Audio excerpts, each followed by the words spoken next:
Hey guys, join me this week as we chase trophy black bears in the Pacific Northwest Quinault rainforest.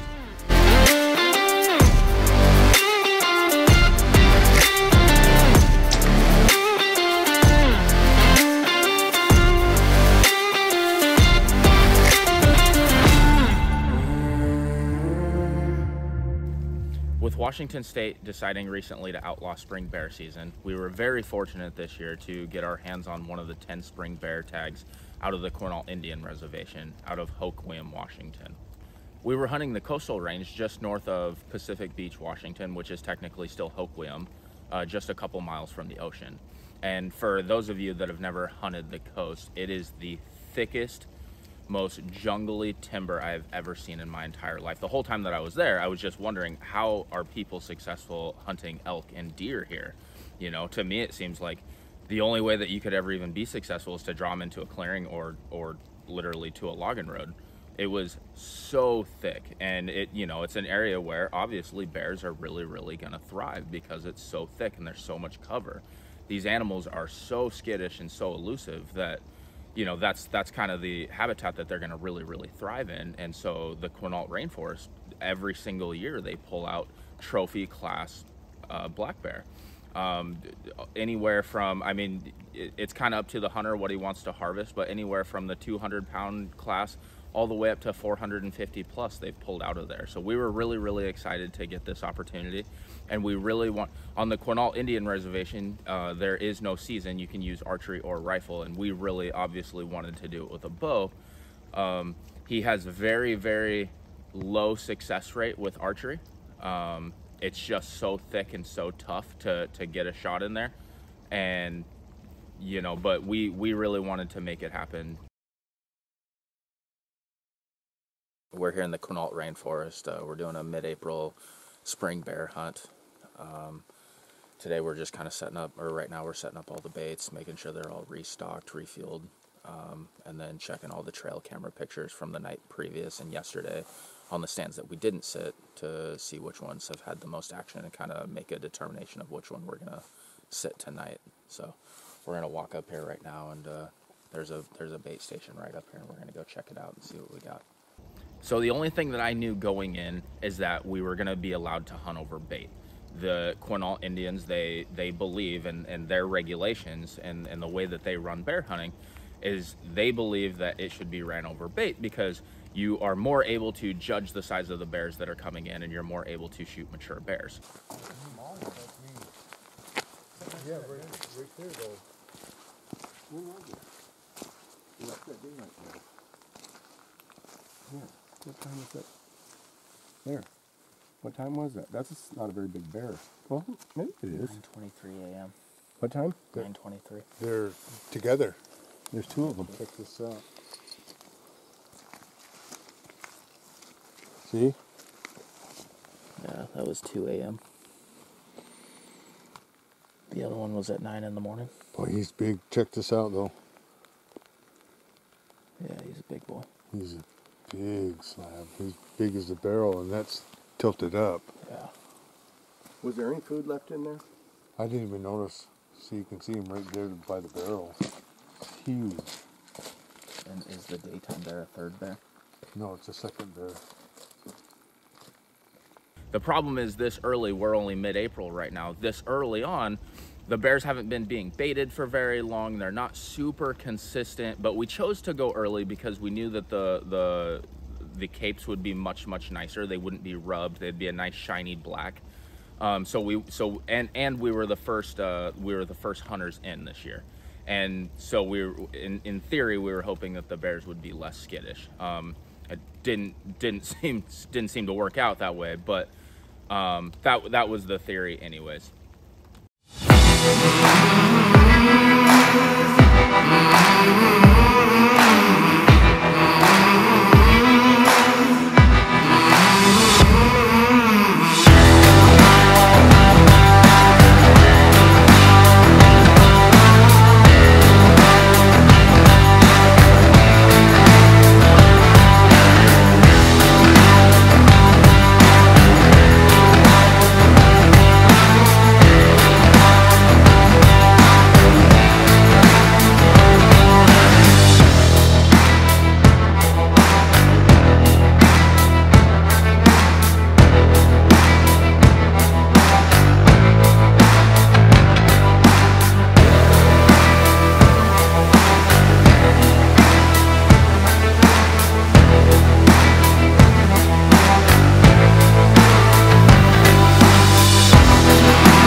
stocking it with, we use popcorn, they got molasses, they got dog food. They actually use some cow feed in there. And then on top, you'll see they're going to drizzle vanilla frosting. And then right now he's putting the pie filling in there. So basically just anything that's really sweet and sticky will draw the bears in. So they really like, bears have, they say, a better sense of smell than white-tailed deer, than bloodhounds, all of that. So anything that's really sweet will instantly draw them in. We set this up yesterday around 2 p.m., 2:30 p.m., and we had bears in here at 4:30 p.m., so it was only 2 hours, and they came right in. They were here for 4 or 5 hours, so Jeff actually almost sat here last night, but yesterday we didn't have any daylight pictures, so he decided not to, and he's kicking himself now. But, so they're just kind of finishing this up. I think Jeff's going to end up staying here tonight. He's, like I said, he's using the rifle. He's got about a 35-yard shot. Pretty good chance that Jeff will end up getting one tonight. But it looks like we have four good-sized bears coming in. One was more of a juvenile, but 3 really good bears. You can also see that he shoves the logs in there into the actual opening of the barrel, and that helps keep like raccoons out and some of the birds that would come in here and pick at all the feed before the bears get a chance. The bears will just come in and rip that out and eat, but it keeps all the other animals out. So that's kind of the last finishing touches. They put all that pie filling and stuff on top of the barrel, and the bears will come up and stand on the barrel, and they'll lick all of that off. So it's kind of an interesting way that they do it, but they have it down to a science, and every single bait station that we have is getting hit really hard, and kind of the hard part for us, the hunter, is kind of deciding where we want to sit for the night, and trying to figure out which stand, because all of them are so promising. But so we review the footage, figure out which bears we would like to go after, and kind of go from there. So like I said, Jeff will stay here. I think we're going to go back to stand location 6 and probably sit there for the night and hunt out of the ground blind. So, but anyways, that's what we're doing today. So looks like we're finishing up, and we're going to let Jeff get situated, and we're going to get out of here. Yep. I'm going to go grab my gear. And Nice. Dude, that's fucking money.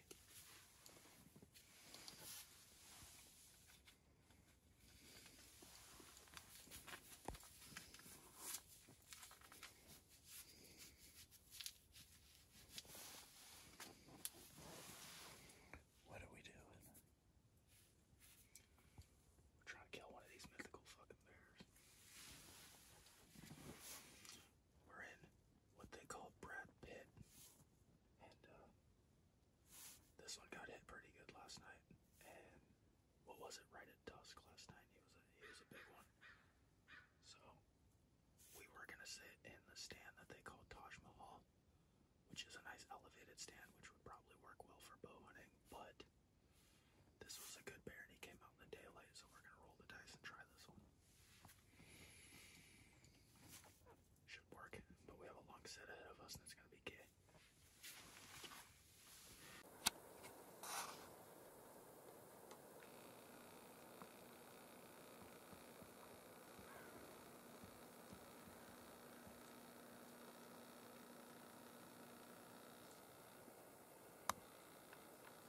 Here we are, day 2 of our Quinault Indian Reservation bear hunt. Just about out of daylight, and didn't see anything again. This is a lot harder than I thought it was going to be. And I think we pretty much confirmed what I was pretty sure I already knew, and that's that sitting still for hours on end sucks. I could never be a whitetail hunter.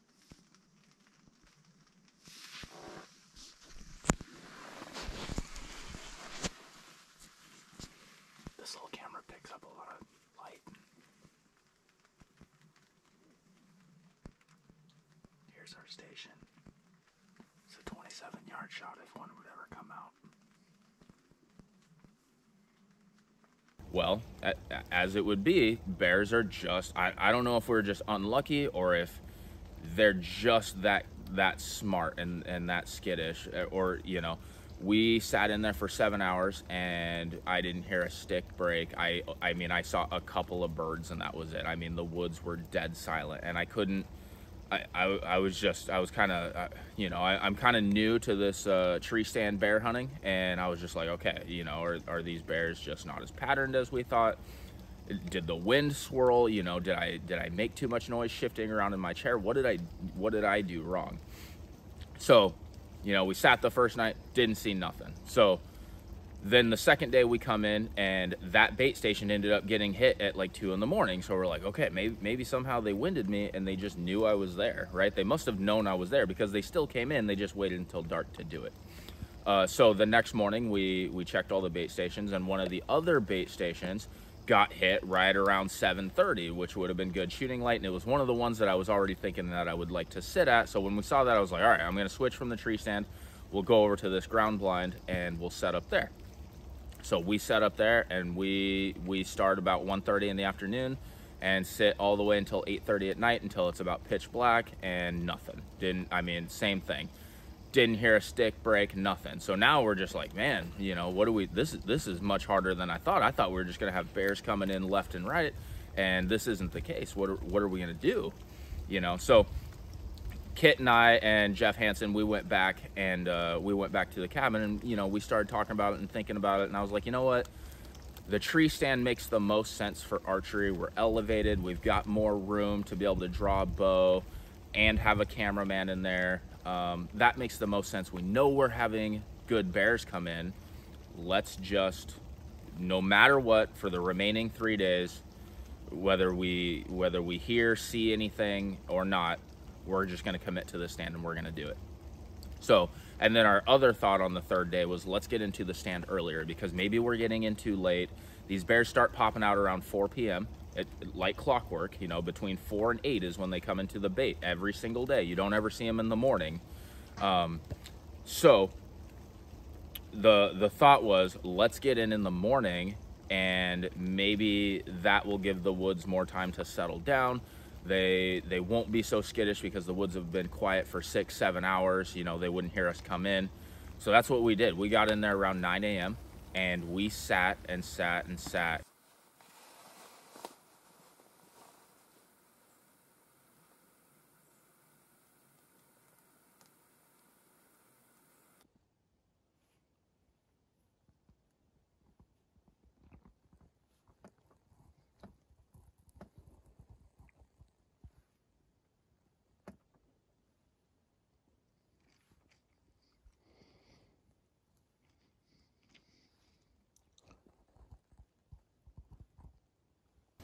Finally, around 6 p.m., I saw a flash of black in the trees about 20 yards or so, 15 yards or so behind the bait station. And I was like, hey, kid, I just saw a bear, right? And he looks up and he didn't see it, but I was like, it's definitely there. Let's get the camera going. It's there. It's going to come out. It's just circling. And that bear comes out and he kind of looks around. He's kind of skittish. He's kind of looking everywhere. And then he ends up committing to the barrel.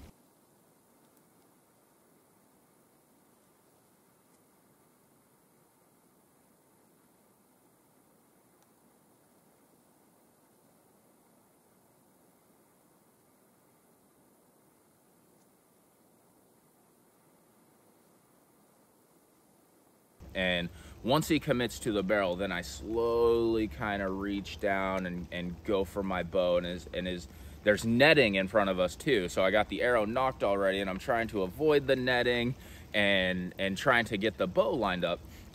Well, the way that he stood on the barrel, he was standing on these logs. We put these logs into the barrel to make it harder for other animals to come in and kind of poach all the food that's in there, right? You get raccoons and fishers and all these animals that'll come in and kind of eat the food that's in there, and we want only the bears to be able to get in there. So we jam these logs in there, and these bears will come in and they'll just rip the logs out, but all the other animals aren't able to get in. Right, so he stands up on the logs and shifts them down, and at one point on the GoPro camera, you can see me reaching for my bow, and you can hear the barrel go dunk, you know, and that's kind of when I'm really trying to get ready.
But he stands up, and the way that he puts his elbow up, he's got his elbow bone blocking the vitals. And so I'm kind of whispering to Kit, like, hey man, I don't think this is a good shot. I don't think I want to shoot this shot. His elbow's right where I want to shoot him. And we got about a 31-yard shot, so it's not a long shot, you know, for us, because we shoot so much target archery. It's pretty easy shot for us. But so I'm confident that I can hit exactly where I want, but right where I want to hit is right where his elbow is. So I'm like, I don't really like this shot. So, you know, Kit said something to the effect of like, he's gonna move or he'll open up his body more and you'll have a shot.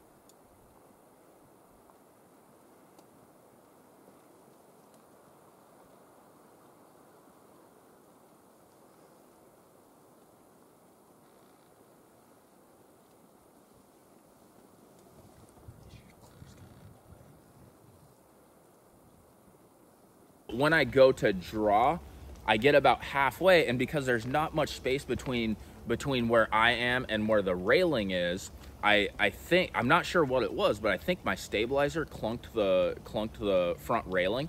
So I like clunked, and he like looks over, and so I'm like half draw on kind of a hard cam, right? And I'm like half draw just holding it, and I hold it for like 10-15 seconds while he's looking, and then he finally goes back to the barrel, and I'm like, ugh. Right, and then I get it back all the way, and then I clunk something again. It's so small and cramped in there that I just didn't have a lot of room. So I clunked something again, and now he was really kind of nervous. You can see that he's kind of like, and so he kind of turns back one more time, and then he's thinking about probably, I don't know if he was going to run away or what he was going to do, but right as he kind of clears that front shoulder, I shoot a good shot in there.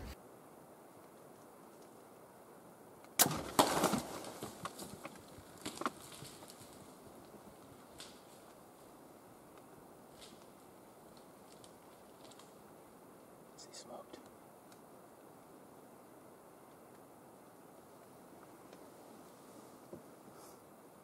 I think we got one.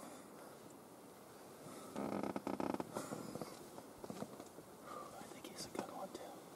I had to hold it like half draw. Did you see that? Yeah. I was like, shit, he's looking at me.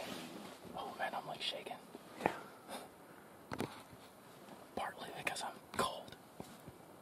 Anyways, we've been sitting here since, well, we got in here at like 9:30 a.m. Sitting here all day long. I'm shaking. That was cool. I thought I heard something behind me probably like 15 minutes ago that sounded like footsteps. And I think what he did is I think he circled around. And then we're sitting here and I saw a flash of black and I was like, there's a bear, I see one. And then he stayed behind the bait there for a while. And I was like, he's gonna come down that trail, he's gonna pop out.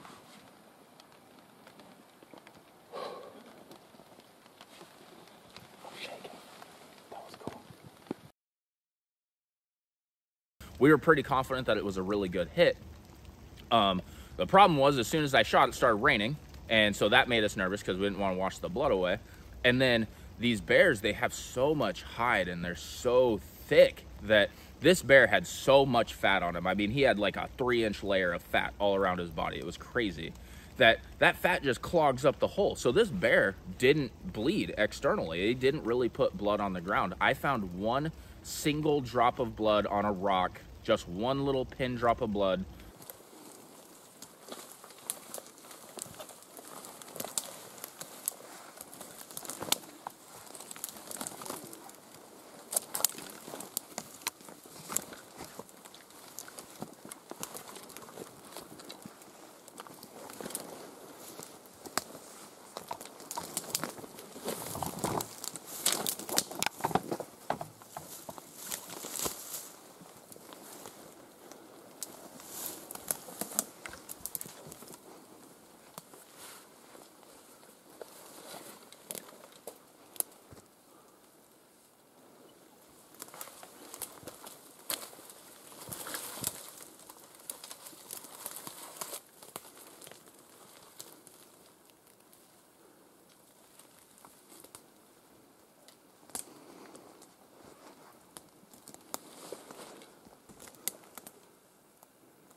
Found it right here.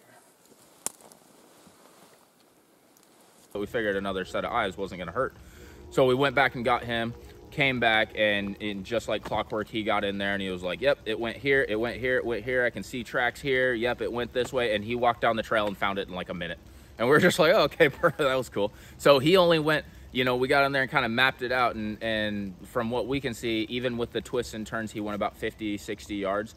We never heard any kind of death moan or anything. I think his lungs were just destroyed when we opened him up, so I think that it was just such a good shot that this thing died on the run. He was probably dead before we turned off the camera the first time. Kind of weird. Yeah, look at that. What a butterball. Oh yeah. Okay, I'm gonna take all this shit back and we'll grab my bear drag. Congratulations, Thank you so Blake. much. Thank you. You know what? You got my first black bear of the season. Thank you. Have some paw, man. Thank I'm you. so proud and honored.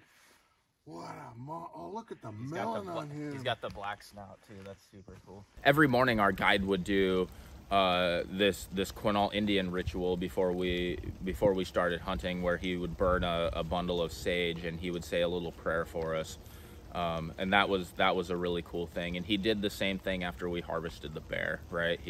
We got the bear all set up, and he did a little ritual on the bear, and you know, sent him off, and it was a really cool experience. For the honor of the life and breath of this bear. It's a beautiful boar. Got a big melon on him.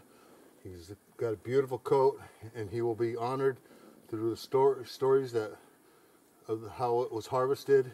And now we send him up to the happy hunting grounds, and I give him last taste of the sweet life he had.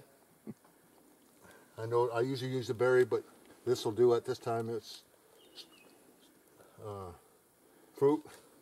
So thanks again, Great Spirit, and I'm honored and pleasure that a new friend, I acquired 2 friends here, that they will remember this for a long, long time, and give you all this praise and glory. Thank you, Great Spirit, again.